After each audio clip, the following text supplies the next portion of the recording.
দাদা সমুদ্রে সাঁতার কাটতে কাটতে একটি সোনার চকচকে সাপ দেখতে পায়। সে সাপটিকে বাড়িতে নিয়ে আসে। বাড়িতে পৌঁছায় সঙ্গে সঙ্গে সাপের দেহ অনেক বড় হয়ে যায়। এরপর সাপটি একটি জাদুর দরজা এনে দেয় এবং দাদাকে ভেতরে যেতে বলে।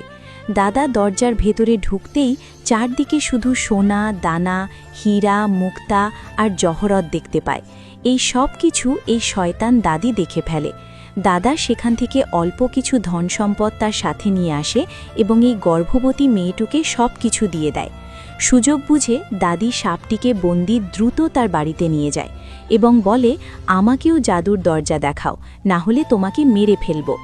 ভয়ে সাপটি আবার জাদুর দরজা এনে দেয়।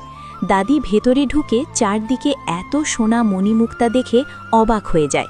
সেখান থেকে সমস্ত ধন সম্পদ নিয়ে বড়লোক হবে এটা ভেবে, কিন্তু সঙ্গে সঙ্গে সমস্ত সোনাদানা বিশাল বড় ভয়ঙ্কর সাপে পরিণত হয় এবং দাদিকে তাড়া করতে শুরু করে। এদিকে সেই সাপটি কান্না করে, কারণ কেউ লাইক বা সাবস্ক্রাইব করেনি।